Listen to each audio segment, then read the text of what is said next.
Shalom, sweetest family. Hi, I've missed you all dearly. This Dvar Torah is Le'ilu Nishmas, for the sake of the neshama, the rising soul of Refael ben Rabi Eliyahu, on the occasion of his 11th yahrzeit. And in case you were wondering, why am I speaking? Who's this guy? Well, I am white. And white is always right. Alright? But in case that's not good enough, here you go.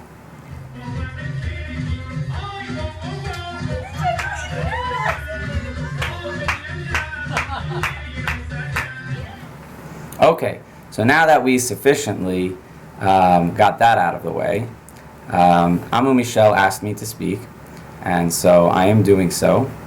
And I'd first like to just say, hi Mama Victoria, I'm still your grandchild. I know I'm very far away, but I miss you dearly, and please know that I'm with you in spirit. And Morris, Mike, Marianne, you are the beloved children of your parents. And they're always, always shepping such nachas from you, everything that you're doing. Yosef, hello. Meir, hello. Deborah, David, hi. I want a big hug when I come back. Tehila, Ariel, Chaya, and I know there's so many more. Just, we can't keep going, otherwise I'm going to be here for a while. Hi Nora, I see you. So, I'd like to speak about, if you'll permit me, Parshat Pinchas a little bit. And this week's Torah portion lies in the middle of the 3 weeks, and it comes as an extension of last week's Torah portion, which was Parshat Balak. And in that portion, we have a devious man by the name of Bilam Harasha, as Pirkei Avos calls him, and he really wanted to make the Jews fall, make them spiritually fall to such depths. He came to try to curse the Jews, and lo and behold, the words that came out of his mouth were not curses, they were blessings by way of Hashem's intervention. And he wasn't satisfied with this. This angered him even more, and so he devised a plan. He went to speak to the king of Moab, and he got the daughters of Midian, the daughters of Moab, to come and seduce the Jewish men. And many of them succeeded in this mission, and to our detriment, it came at a great price of the tribe of Israel. And so, in this week's Torah portion, during this crazy act of seduction, when really one of the leaders of Israel from the tribe of Shimon, he was decided to take the princess of these women of Midian. So he took her and he was with her publicly. And in an act of rebellion, zealousness for the sake of Hashem, Pinchas arose. Pinchas is the grandchild of Aharon HaKohen. Pinchas came from Elazar HaKohen, but he himself wasn't a Kohen because he was born at a time, he was born too young. He was too little at the time when Hashem conferred a blessing upon all of Aharon and his children. So he was not even a Kohen, and this gave him the status to be like a Kohen. That he acted zealously for the Lord. He took a spear and he stabbed it right through both Zimri and Cosby, both the leader of the tribe of Shimon and the leader of the daughters of Midian Moab. So, that's what we're dealing with. And we want to know, what are we to take from this? What are we to take from the fact that it is at this time of about entering the land of Israel, that Israel's accosted with the challenge of this sexual purity, and is coming by way of a man named Pinchas. And what can we confer out of that? Well, to answer the second question, it's always funny when you start like that. To answer the second question, Pinchas comes from two amazing sides, both from his mother and his father. His father is Elazar Cohen, as I mentioned. He comes from the tribe of Levi. And his mother stems from Yosef. It's with these two powers that he rises up, and hopefully we'll learn a big lesson. But guess what? There's someone else mentioned in this parsha. Yehoshua is appointed to be the next leader of Israel. And he too stems from Yosef HaTzadik. He stems from the tribe of Ephraim. And there's a great incident, an expansion of Torah that happens. This portion is very exciting. Benos Slavchad. The daughters of Slavchad, they wanted to know how they were going to be able to inherit a portion, get a plot in the land of Israel. Where is it going to be for them? There's no equal opportunity for women. And by the way, you should all know that Judaism paved the path, whether it's through the marriage rights and securing a woman within marriage, that she's not just property, that she can't just be discarded. And here too, we see that females get rights. If you ever want to know who were the first feminists, who were the first ones to stand up for the rights of women, it's Jewish people. You can look at all ancient Near East culture. It's Jews that paved the way. Every single woman on earth probably wanted to marry a Jewish man because of this. She was afforded such security. No one guards the women. Nobody protects their rights like us. In any event, Benos Slavchad are wondering, what's the deal? How are we going to have a portion? And Moshe comes to Hashem, and it is an expansion of Torah. The women get property rights within the land of Israel. It's an amazing, amazing thing. And they too, Benos Slavchad, they stem from Yosef. They are coming from the tribe of Menashe. And so we see that the aspect of Yosef and the aspect of Levi are echoed in this week's Torah portion. I'll continue with a midrash that tells us what was on Moshe's mind. Moshe was inspired by the fact that Benos Slavchad wanted a portion in the land of Israel. And this isn't about Moshe asking for his own, but his own. What did he hold? We know that it was he didn't really even have any portion. First, he came from the tribe of Levi, and Levi didn't get a portion. But even when it came to money, what did he have? We have a midrash that says that he got the sapphire stones that were from the Luchot. But what was his portion? He held the leadership. So he came to Hashem and he asked, which one of my children will be the next leader? Who's going to carry my portion into the land of Israel? And so Hashem tells him that this mantle of leadership is going to be transferred to Yehoshua, not to one of Moshe's children, not to stay in the tribe of Levi. Well, that must have been devastating. But Hashem reassures him and says that it's through Elazar HaKohen that we're going to continue the leadership on a certain level to balance out the prophet, to balance out the king. There's going to be Levi, a leadership of Levi that will always exist within the nation of Israel. And so that was comforting. It didn't leave the tribe of Moshe. You know, in the desert, the leaders were Aharon, Miriam, Moshe, everyone in the tribe of Levi. But once they entered the land of Israel, Yehoshua, someone from Yosef, took over. And it was a counterpoint, a counterweight to that leadership that Elazar, the Kahuna, the Kohanim, as we know them today, the priests, have that other aspect of leadership. So it's an amazing thing if you think about it. Moshe Rabbeinu sees a physical argument, a debate over how are we going to get this land of Israel,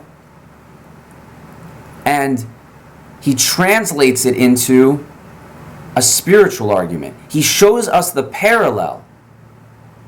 How is Torah going to be preserved? Our Chamishe Chomshe Torah, our work of the Torah itself, is called Torah's Moshe.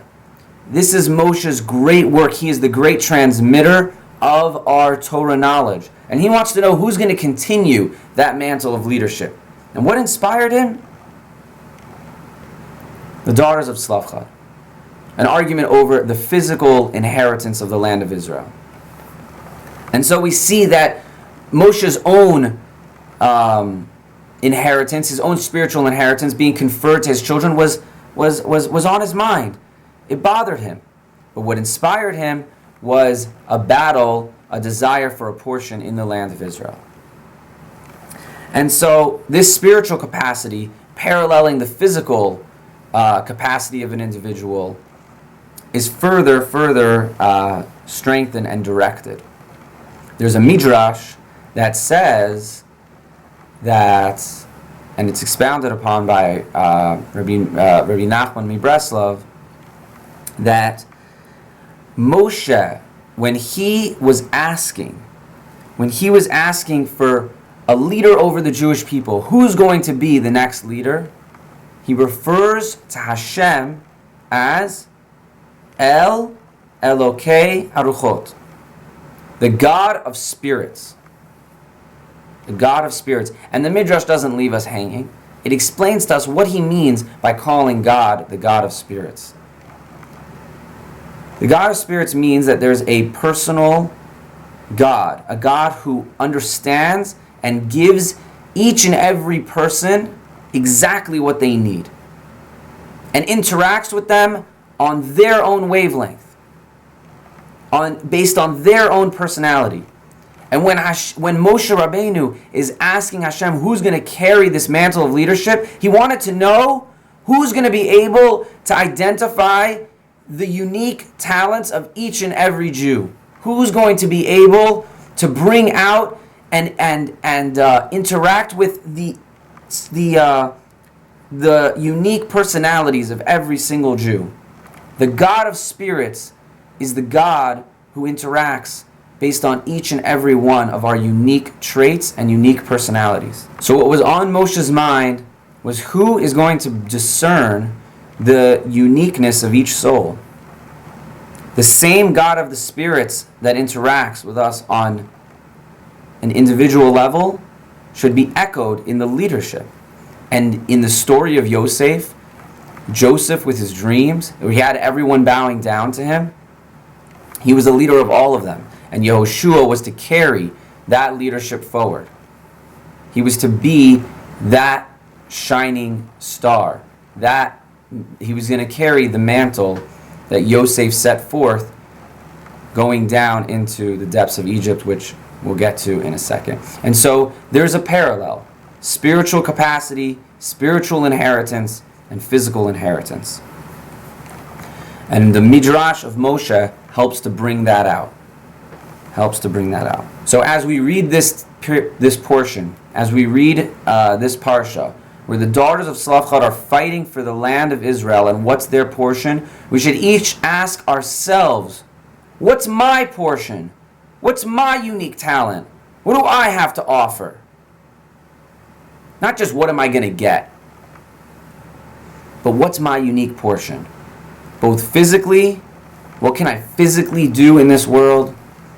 And what spiritual enhancement can I bring into my life and the life of others? What's my unique mission? So, if you'd like to break for chai, here you go. A little intermission, and I'll see you right back.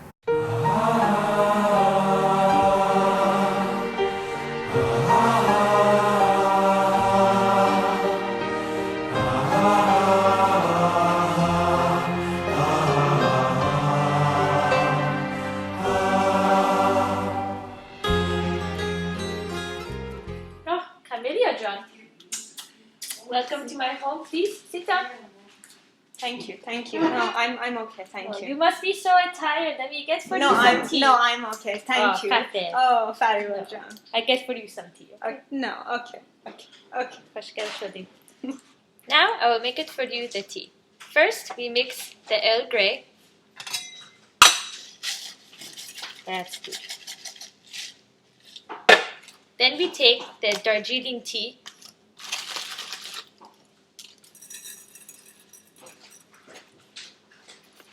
And we mix it and let the leaves heat. Then we take the boiling water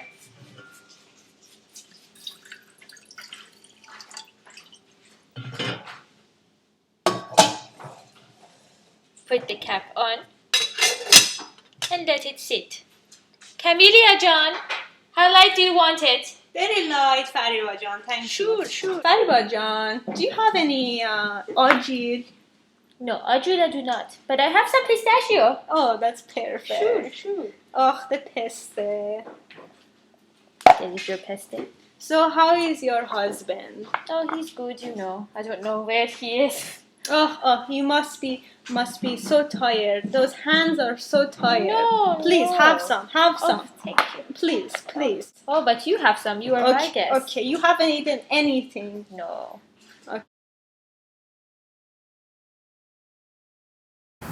So let's explore another connection between Yosef and Levi. So we know that Yosef is called Tzaddik Yesod Olam, that it's on the Tzaddik, on this person who can overcome their instincts and maintain a degree of sexual purity, that is what the world stands on. That's what's going to drive the world forward. What do we mean by this? So we know that the story of Yosef, where he didn't succumb to the temptation of Bat Potiphar, the daughter of Potiphar, and he maintained fidelity with Hashem. He was blessed with great children. He was given a great inheritance, a double portion in the land of Israel. Both Manasseh and Ephraim, they each get 1/12 of all the portions that are divided up. And Levi, how is Levi in connection with maintaining sexual purity? He didn't stand for when his sister Dinah was raped by Shechem. He went and killed off the whole city. There's a way to be. So a little bit about the hybrid of Yosef and Levi and what they each represent. So the power of Levi is really, really expansive. It's basically miraculous. It's incredibly, incredibly miraculous. We know that in the desert, a place where one has basically nothing, the Jews were sustained through the leadership of Levi. We have even the miracles that came about because of them. We have that Moshe, the Israelites were blessed with the man that fell every day, providing them food. Miriam, for the sake of Miriam, water was given to Israel every day. And Aharon conferred the clouds of glory, the Ananei HaKavod, upon the Jews. It was in his merit. We see that the tribe of Levi has the ability to get Israel through the most challenging of times in a miraculous way, in a transcendent form. It's a leadership that transcends the natural boundaries of the earth. But Yosef, he went down into Egypt.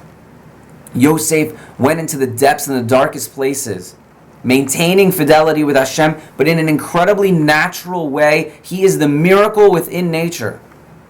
That's what Yosef represents. Yosef represents the struggle, the hard work, and the miracle that comes from the sake of that dedication and that hard work. And for that, Yosef is awarded a double portion in the land of Israel, Ephraim and Manasseh. But Levi, as miraculous as they are, as transcendent as they are, they have no portion. They have cities. They're hidden and they're scattered about. They're the 13th portion, basically. So Levi represents an idea, even a physical reality that goes beyond the tribes. It's a soul that we live with that allows us to transcend and go beyond any explanation and survive beyond any reason and flourish beyond anyone's expectation. But Yosef and the leadership that Yoshua is going to carry into the land of Israel is through hard work, through dedication, through focused attention. Yoshua is going to lead the people into the land of Israel to reap great rewards by the sweat of their brow, by the dedication in their hearts. And so we see that this hybrid that Pinchas represents in our parsha of Yosef and Levi, the synthesis of the two, should inspire us to be better people, to be kinder folks, to be dedicated to Hashem for the rest of our lives. And I'd just like to ask that Hashem should bless us to find our portion in the land, both physically and spiritually, to be able to live in the land, to find our portion within the God of Israel. We want to live within Him and be partners with Him, to grant us clarity, to find our unique traits, our unique talents,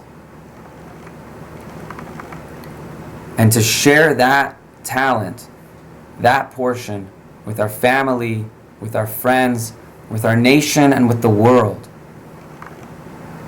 And so I encourage you, seek out leaders. Seek out the leader who brings that out in you.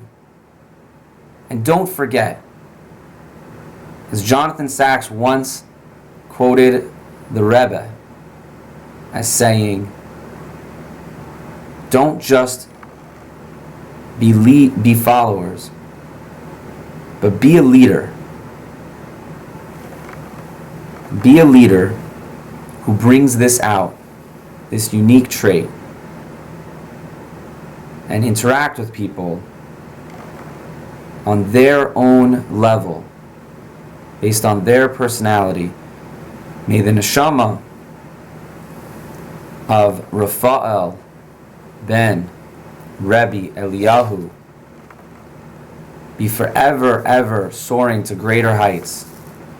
We see that within the Rafi family, we've got the miraculous, the unexplainable, Chaya's own life. I'm sorry to bring it up, but that fire is one heck of a miracle. There's no explanation for how the pieces fit together. And then we have stories like Mama Victoria. Everyone knows you've got the mirror. How'd she get her engagement mirror? How did she get her engagement and wedding mirror across the border out of Iran? She's clever. Hopefully she'll tell you the story. But the miracles abound. The leadership is within the Rafi family. And you should all give great credit and be so grateful that you had a man, a patriarch like Refael ben Eliyahu, Rabbi Eliyahu. I bless you all. Please bless me back. May we see the unification of all our family, all our souls. And Mashiach Tzidkenu redeem us speedily in our days. Thank you. I love you.